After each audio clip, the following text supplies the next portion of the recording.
और एक कन्या है जिसका नाम है रेवती। भगवत प्रेमियों, उस सतयुग में बड़े प्रतापी राजा हुए थे।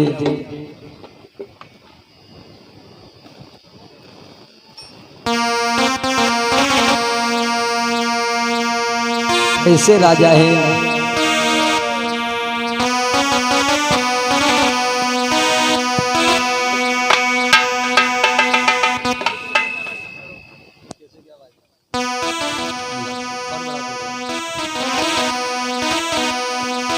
वो कैसे राजा हैं? आरे सतयुग में महाराज रेवतक के आंगन में कन्या ने जन्म लिया है। आरे सतयुग में रेवत के घर में बैठिए का सुख मारी।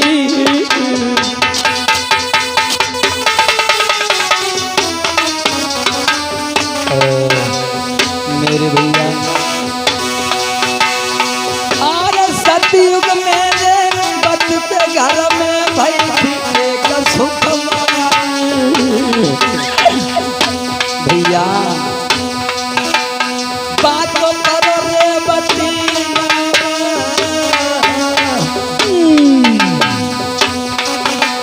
बात करो रेवती, नाम है जो तस्या ने बताला। क्या बात है गुरुजी?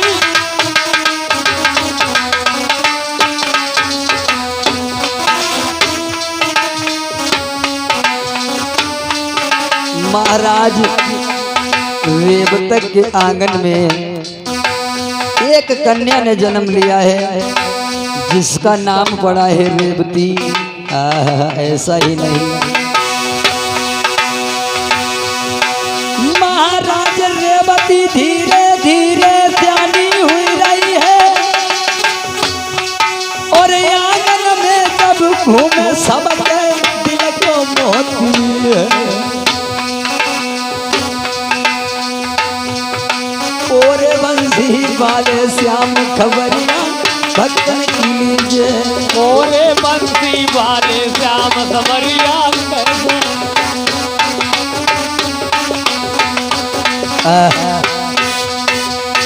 महाराज भैया, महाराज रेवतक उस अड़ुरित नगरी के राजा हैं।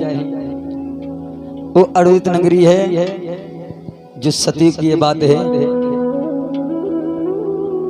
सतयुग में रेवतक के आंगन में उनकी पत्नी के उदर से, रानी के उदर से कन्या का जन्म हुआ है और उस कन्या का नाम पड़ा है रेवती। ज्योतिषियों ने बताया है महाराज, आज वो कन्या का नामकरण हुआ। महाराज बड़े प्रसन्न है। भगवत प्रेमियों, उसी समय इधर तो रेवतक जो थे वो ब्रह्मा जी की बैठक में बैठा करते थे। ब्रह्मा जी की बैठक में बैठे हुए हैं। इधर वो धीरे धीरे बरसें बीत गई, काफी समय हो गया, लेकिन बैठक से लौट करके वापस रेवतक नहीं आए। ब्रह्मा जी के पास में बैठे हैं। इधर मैया ने जब वो धीरे धीरे वो कन्या सियानी हो गई, बेटी शादी के योग्य हुई है रेवती, तो मैया ने देखा है अपनी बिटिया को। क्या देखा कि हमारी बिटिया विवाह के योग्य हो गई है। और सच में भगवत प्रेमियों, इतनी पिता को नहीं चिंता होती है जितनी माँ को अपनी पुत्र पुत्री की चिंता होती है। मैया सोच रही है अब तो हमारी लाली शादी के योग्य हो गई है और इसके लिए कोई उपाय करना चाहिए। हमारे महाराज अब भी नहीं आए हैं।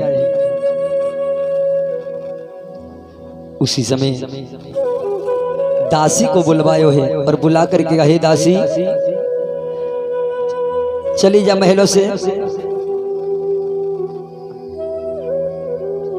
से जाकर के बहन और हमारे पति जी के पास में जाइए, महाराज के पास में जाइए जो ब्रह्मा जी के पास बैठे हुए हैं। दासी गई है और जाए के ब्रह्मा जी के उस बैठक की ओर के लिए चली है।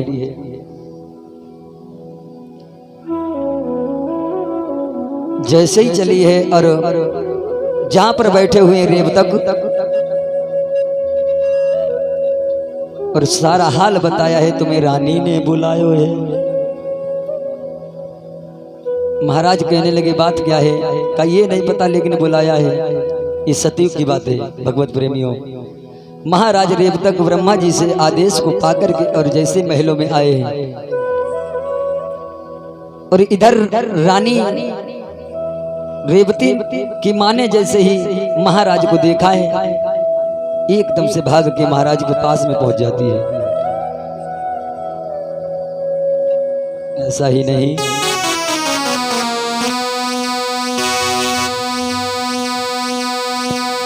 आबती बलम निहारी और उठी झट नारी कि पलिंगन बायो रे।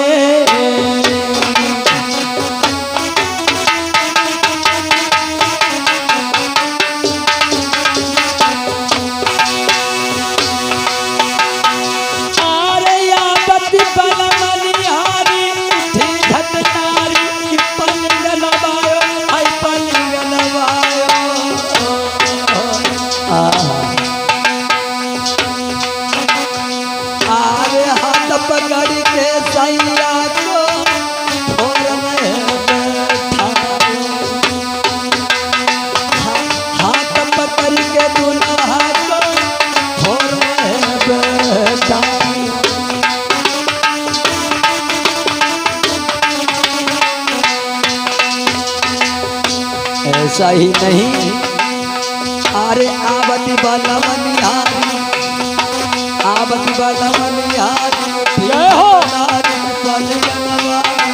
क्या बात है? और हाथ पकड़ के दुल्हा को बैठा। जय हो।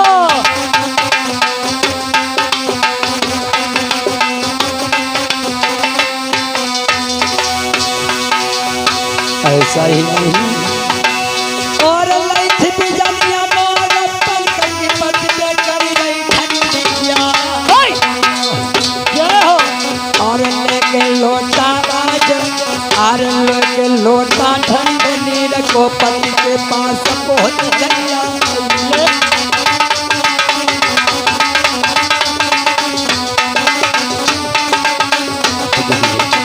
कल से लगाइए हो ना जयकारा, फिर तो कोई कहीं जयकारा न लगी हो, ठीक है? हाथ उठा के एक बार बोलो तेजी से, बोलिए बालाजी महाराज की। भगवत प्रेमियों, इधर तो दासी जैसे लेकर के आती है, रानी ने महाराज को देखा है, बड़ा सम्मान किया है, बड़ा सम्मान किया और हाथ को पकड़ करके कलाई को पकड़ के तो आसन पे बैठा लिया और धीरे धीरे महाराज के पास में जल ला करके देती है, पियाने में प्यास को बुझाया और फिर पैरों को दबा करके वो रानी कुछ बात पूछना चाहती है। तो ये नहीं कि घर से बाहर से आए और सीधे दंडनाथ पहुंची है। पतिव्रता स्त्री, पति और पत्नी का यही कर्तव्य होना चाहिए कि पति को भी जहां पर पत्नी की अगर कहीं पे गलती है और समाज में पति को डांटना नहीं चाहिए, अगर जो भी कहना तो अकेले में कहो। और यही पत्नी का नियम होना चाहिए कि पति को हमेशा परमात्मा के समान समझना चाहिए। भगवत प्रेम,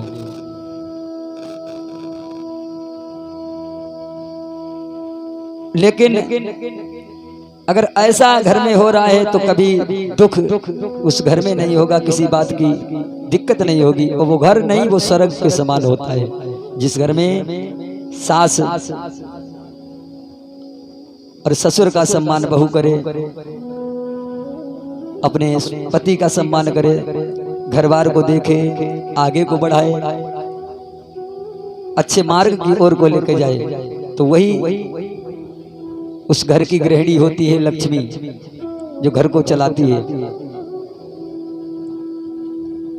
तो रानी को बड़ी चिंता है। रानी ने महाराज के धीरे धीरे पैरों को दबाना प्रारंभ किया। भगवत प्रेमियों, जब पैर दबाना प्रारंभ किया, पैर दबाते ही दबाते एक बात का शब्द उच्चारण किया, हे स्वामी, तुम्हें नहीं मालूम है हमारी बिटिया जो है ना रेवती, वो शादी के योग्य हो गई है। उसके लिए तुमने कहीं बर नहीं ढूंढा, कोई दूल्हा नहीं ढूंढा, जिससे मैं अपनी बिटिया के हाथ जो है वो पीले कर सके। व्यास नंदन सुखदेव जी बोले, राजन, रेवतक ने ये शब्द सुने, रेवती को समझाया। रेवती फिर यही कहती है और बोली है, स्वामी,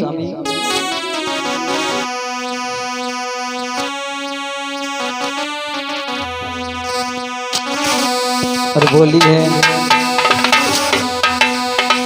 कि सुनियो पति प्राण प्यारे, बोली है कि सुनियो पति प्राण प्यारे, सियानी है घर में अपनी लाडली। हाँ, सुनियो पति प्राण प्यारे, वारी है बेटी घर में लाडली। बोला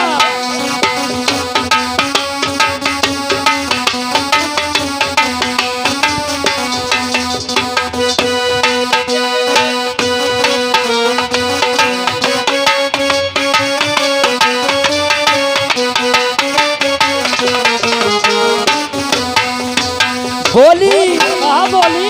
रानी बोली है महाराज रेवतक से, स्वामी,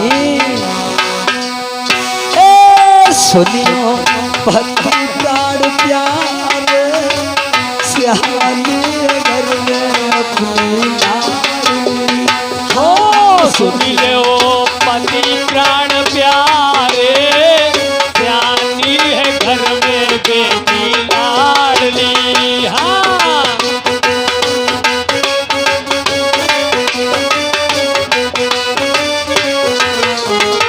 और बोली, हाँ बोली। हाथ जोड़ के रानी बोली, सुनियो पति मेरी बानी। ये हाथ जोड़ कर रानी बोली, सुनो पिया मेरी बानी। सरकार जी बोली है रानी रेवतक से, ए हाथ जोड़ के रानी बोली, सुनो पति मेरी बानी। ये हाथ जोड़ कर रानी बोली, सुनो पति मेरी बानी। बोली, अरे घर में सियानी लली हमारी, ये घर में सियानी लली हमारी, घर में सियानी लली हमारी। हाँ, घर में सियानी लली हमारी, दियो हमारी आदारी, मोनो बचन हमारे, घर में सियानी अपनी। जय हो। सुनियो पति प्राण प्यारे, सियानी है घर में तुम्हारी लाडली। हाँ,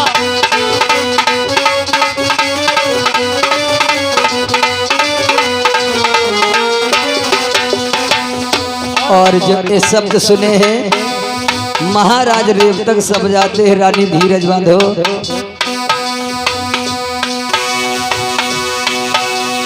सुनकर ऐसी बात भूप ने तुरंत नारी समझाई। सुनकर ऐसी बात भूप ने तुरंत नारी समझाई। करतार भैया क्या बोली? सुनकर ऐसी बात भूप ने तुरंत नारी समझाई। हाँ। सुनकर ऐसी बात भूप ने तुरंत नारी समझाई। चिंता मत करियो मेरी अनिया, चिंता मत करियो मेरी अनिया, ये भंवरिया तुम्हारी मानो बचन हमारे, ज्ञानी है घर में अपनी जानी। सुनियो पति प्राण प्यारे, ज्ञानी है घर में तुम्हारी लाडली। हाँ।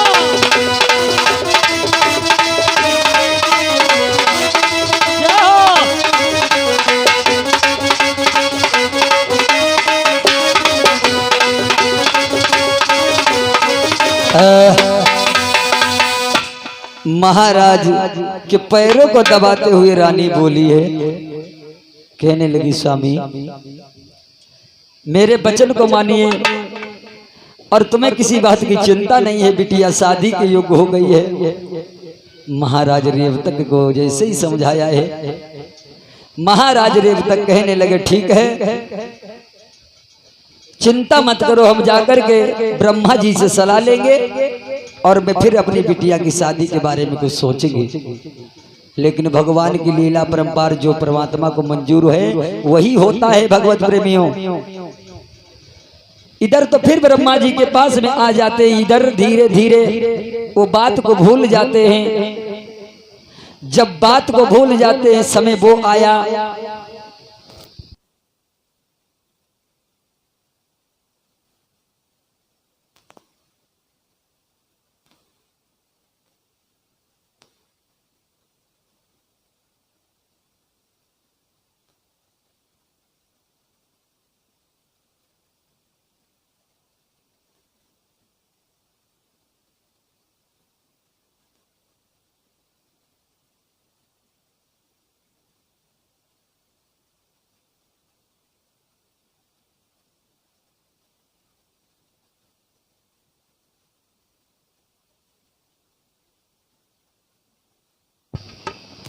भोले गोविंद भगवान की। महाराज रेवतक ये बात सुनी है रानी की, फिर समझा के चले जाते हैं। इधर काफी समय हुआ, सतयुग में उस कन्या का जन्म हुआ था। सतयुग से त्रेता, त्रेता से द्वापर युग आ गया। इधर भगवान कन्हैया द्वारिकाधीश बने बैठे हुए हैं।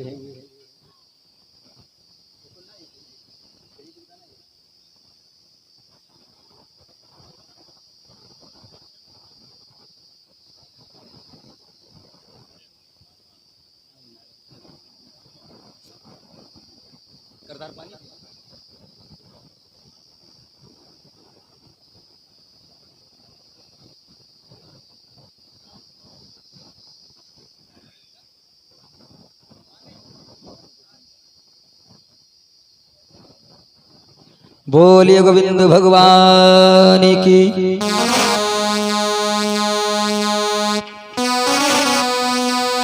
आइए दो बार बोलें संकीर्तन और फिर कथा में प्रवेश करें।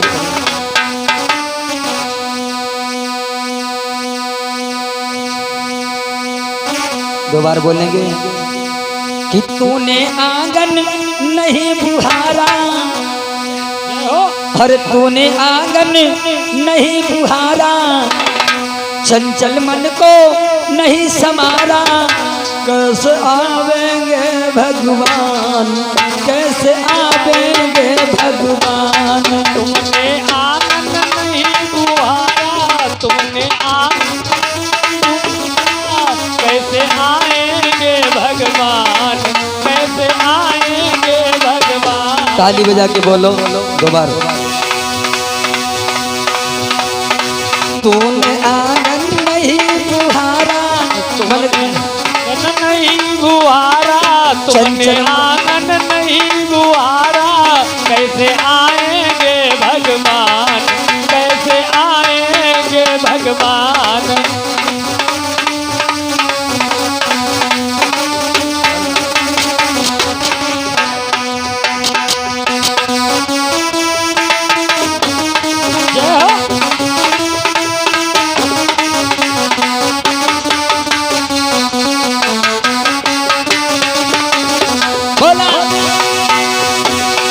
तुमने आंगन नहीं बुहारा, तुमने आंगन नहीं बुहारा, चंचल मन को नहीं सुधारा। कैसे आएंगे भगवान, कैसे आएंगे भगवान, कैसे आएंगे भगवान, कैसे आएंगे भगवान। तुमने आंगन नहीं बुहारा, तुमने आंगन नहीं बुहारा, कैसे आएंगे भगवान, कैसे आएंगे भगवान।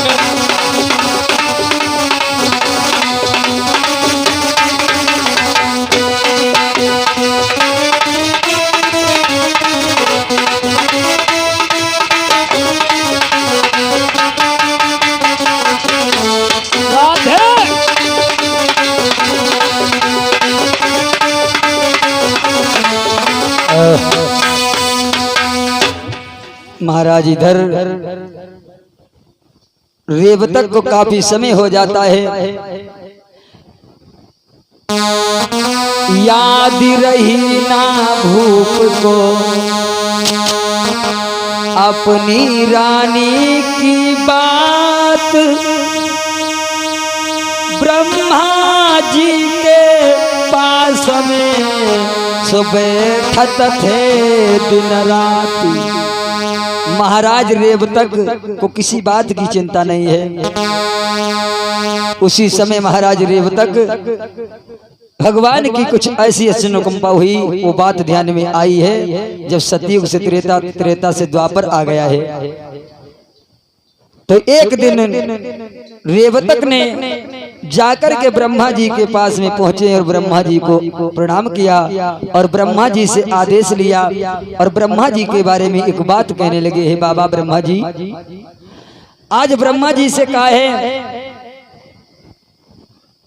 प्रभु हमारी बिटिया जो है ना, हाँ हाँ, वो शादी के योग्य होने के लिए जा रही है।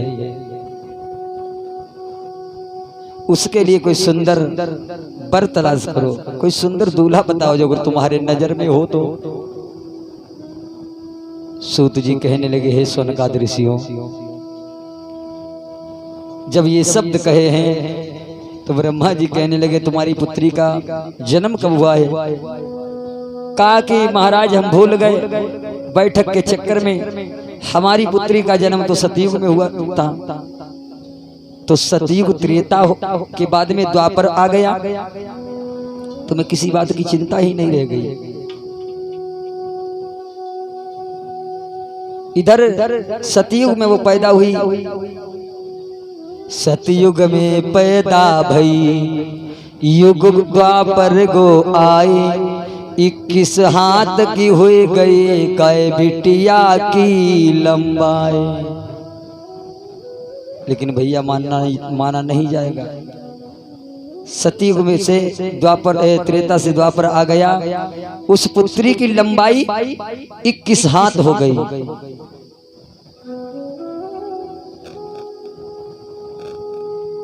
तो ब्रह्मा जी कहने लगे, अभी तक कहाँ रे बैठे रहे, तुमने सोचा ही नहीं, काफी समय हो गया।